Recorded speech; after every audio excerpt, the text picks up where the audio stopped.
Hello students, welcome here again and today we will starting lesson 2. Now the first part of this lesson is a story. And what's the name of the story? Two friends and a bear. মৰমৰ ছাত্ৰ-ছাত্ৰীসকল, তোমালোকে অসমীয়াত এষাৰ কথা শুনিছানে? যে বিপদৰ বন্ধুহে প্ৰকৃত বন্ধু। মিছা বন্ধুৰ প্ৰতি সজাগ থাকিবা। এইবোৰ তোমালোকে শুনিছা নিশ্চয়। গতিকে এনেধৰণৰে কিছুমান ঘটনা আমাৰ লগতো হয়, হয়নে? আৰু আমি কাৰোবাক যদি কিবা কথা দিওঁ বা প্ৰতিজ্ঞা কৰোঁ, আমি যিকোনো প্ৰকাৰে তেওঁলোকক সেই বিপদত পৰিলে সহায় কৰিব লাগে আৰু কিবা প্ৰতিজ্ঞা কৰিলে সেই প্ৰতিজ্ঞা পালনো কৰিব লাগে। গতিকে আহাচোন আজি আমি এই ষ্টৰিটোত এইখিনি পঢ়িবলৈ পাম। So let's listen to a story of two friends. Anup and Tipin were friends. Anup আৰু Tipin দুয়ো বন্ধু আছিলে। One morning they had to go to a village. এদিন ৰাতিপুৱা সিহঁত এখন গাঁৱলৈ গৈ আছিলে। But they had to cross a big forest on their way. কিন্তু সিহঁত যাওঁতে ৰাস্তাত এখন ডাঙৰ হাবি পাৰ হ'বলগীয়া হৈছিলে। The forest was full of wild animals. হাবিখন বনৰীয়া জীৱ-জন্তুৰে ভৰি আছিলে।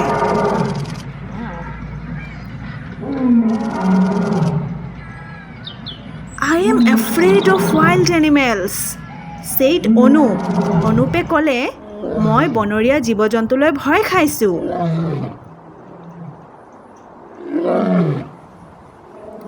Don't be afraid. If you are in danger, I will help you, I promise, said Tipin. ভয় নাখাবা।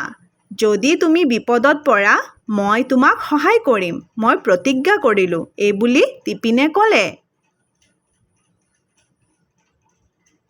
Anup was very happy to hear what Tipin said. Anup বৰ সুখী হ'ল টিপিনে এনেধৰণে কোৱা দেখি। What a good friend you are. তুমি কিমান ভাল বন্ধু, he said. সি ক'লে। কোনে কৈছে এই কথা? অনুপে কৈছে। কাক কৈছে? টিপিনক। কাৰণ টিপিনে যিহেতু অনুপক সাহস দি কথা কৈছে, হয়নে? আৰু প্ৰমিছ কৰিছে যে বিপদত পৰিলে সি কেতিয়াও তাক এৰি থৈ নাযায়, তাক সহায় কৰিব। গতিকে এই কথা শুনি অনুপে বৰ সুখী হ'ল আৰু টিপিনক এজন ভাল বন্ধু বুলি প্ৰশংসা কৰিলে।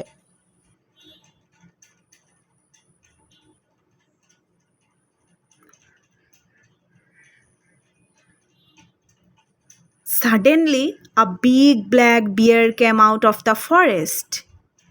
Anup and Tipin were frightened. হঠাতে এটা ডাঙৰ ক'লা ভালুক হাবিৰ পৰা ওলাই আহিলে। অনুপ আৰু টিপিন ভয় খালে।